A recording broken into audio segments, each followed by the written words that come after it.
Mission स्वराज्य के इस वीडियो में हम जानने वाले हैं भारतीय वायुसेना यानी कि इंडियन एयरफोर्स के सभी ऑफिसर रैंक के बारे में। साथ ही में हम देखेंगे उनकी रिटायरमेंट एज और सैलरी। हमारे भारत की जो संरक्षण सेना है वो मजबूत 3 पिलर पर खड़ी है। एक भूदल यानी इंडियन आर्मी, भारतीय नौदल यानी इंडियन नेवी और भारतीय वायुदल यानी इंडियन एयरफोर्स। और इन तीनों दलों के जो सर्वोच्च प्रमुख होते हैं वो होते हैं राष्ट्रपति। तो चलिए स्टार्ट करते हैं इंडियन एयरफोर्स के सभी रैंक के बारे में। सभी रैंक जानेंगे, कैटेगरी वाइज जानेंगे, साथ ही में हर ऑफिसर की जो बैज होती है वो भी हम आपको दिखाएंगे। तो सबसे पहली कैटेगरी आती है जनरल फ्लैग ऑफिसर, मतलब इंडियन एयरफोर्स के जो सभी हाईएस्ट ऑफिसर रैंक होती है वो सभी आते हैं जनरल फ्लैग ऑफिसर्स की कैटेगरी में।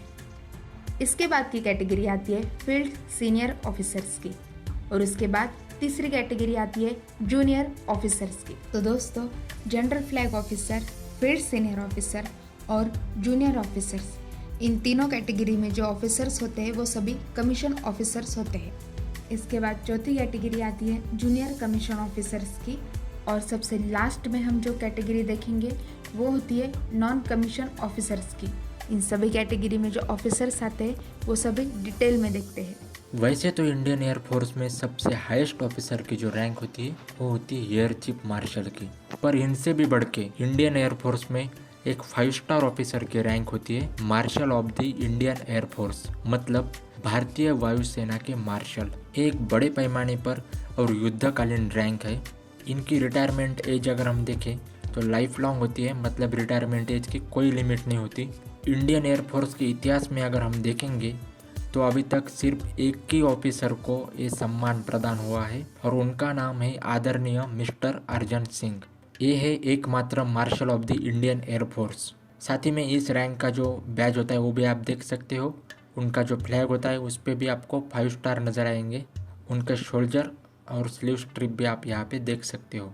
जनरल फ्लैग ऑफिसर के कैटेगरी में नेक्स्ट रैंक हम देखेंगे एयर चीफ मार्शल, मतलब इंडियन एयरफोर्स की सबसे highest active rank. Air staff के जो चीफ होते हैं या फिर जो प्रोफेशनल हेड होते हैं उनके पास एयर चीफ मार्शल का ये रैंक होता है।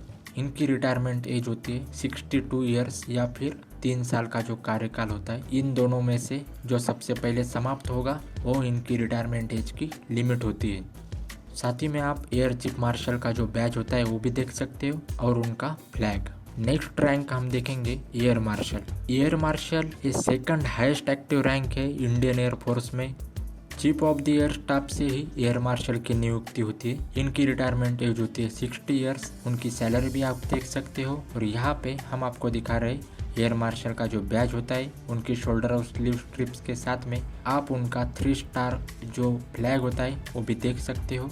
एयर मार्शल के बाद में जो रैंक हम देखेंगे वो होती है एयर वाइस मार्शल की। ये थर्ड हाईएस्ट एक्टिव रैंक है इंडियन एयरफोर्स में। इनकी रिटायरमेंट एज होती है 58 ईयर्स और उनकी सैलरी भी आप देख सकते हो। इनके बैज, शोल्डर, स्लीव स्ट्रिप के साथ में यहाँ पे आप देख सकते हो उनका जो फ्लैग होता है वहाँ पे 2 स्टार लगे होते हैं। इंडियन एयरफोर्स के 2 स्टार ऑफिसर है। जनरल फ्लैग ऑफिसर की कैटेगरी में सबसे लास्ट में हम जो रैंक देखेंगे वो होती है एयर कमोडोर की। एक 1 स्टार रैंक है। इनकी रिटायरमेंट एज होती है एज अ फ्लाइंग ब्रांच अगर हम देखेंगे तो 56 ईयर्स और अदर ब्रांच में 57 ईयर्स। इनकी सैलरी भी आप देख सकते हो। इनके बैज और स्ट्रिप के साथ में इनके फ्लैग पे 1 स्टार लगा हुआ है। तो दोस्तों, जनरल फ्लैग ऑफिसर की कैटेगरी यहाँ पे समाप्त होती है। नेक्स्ट कैटेगरी हम देखेंगे फील्ड सीनियर ऑफिसर्स की। फील्ड सीनियर ऑफिसर्स में सबसे हाईएस्ट रैंक जो आती है वो होती है ग्रुप कैप्टन की। जिस तरह से हमने इंडियन आर्मी और इंडियन नेवी के वीडियो में देखा था, आर्मी, नेवी और एयरफोर्स के सभी ऑफिसर्स की रैंक एक दूसरे से इक्विवेलेंट होती है।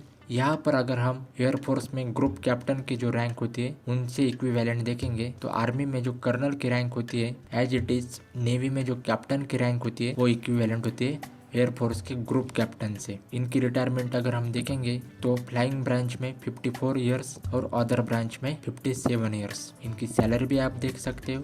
साथ ही में इनका बैच और इनका जो फ्लैग होता है जनरल फ्लैग ऑफिसर से कुछ अलग एक ट्रायंगल के शेप में आपको दिखाई देगा। नेक्स्ट फील्ड सीनियर ऑफिसर्स की कैटेगरी में हम देख रहे हैं विंग कमांडर की रैंक।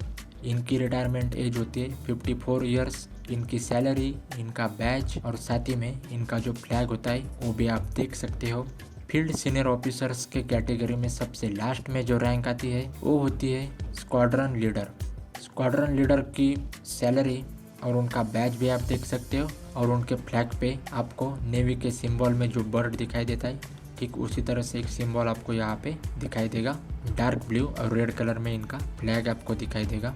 दोस्तों फील्ड सीनियर ऑफिसर्स की कैटेगरी भी यहाँ पे समाप्त होती है। नेक्स्ट कैटेगरी हम देखेंगे जूनियर ऑफिसर्स की, और जूनियर ऑफिसर्स में सबसे हाईएस्ट रैंक आती है फ्लाइट लेफ्टिनेंट की।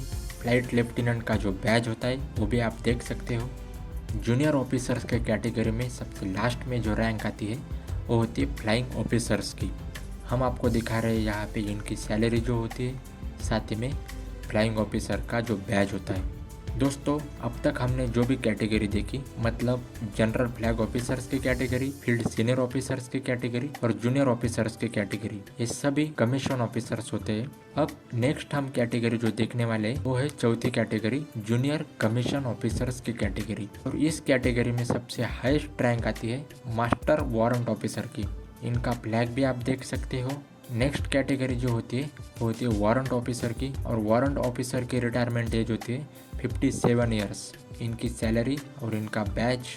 जूनियर कमीशन ऑफिसर्स में सबसे लास्ट में हम देखेंगे जूनियर वारंट ऑफिसर की रैंक। इनकी रिटायरमेंट एज होती है 57 ईयर्स की।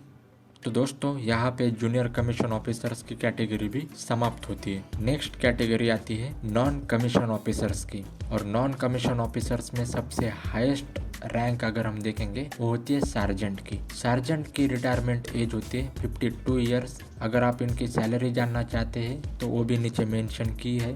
इनका जो बैच होता है वो भी आप यहाँ पे देख सकते हो। दोस्तों आखिरी में कुछ एनलिस्टेड कैटेगरी भी हम देखेंगे जिन्हें हम जूनियर नॉन कमीशन भी कह सकते हैं। और यहाँ पे जो रैंक आती है वो होती है कॉर्पोरल की। कॉर्पोरल की जो सैलरी होती है वो भी आप देख सकते हो, और उनका बैच भी ठीक सार्जेंट की बैच की तरह ही होता है। पर यहाँ पे जो लाइन्स होते हैं वो काउंट करके आप जान सकते हो कि ये कौन से ऑफिसर की रैंक है।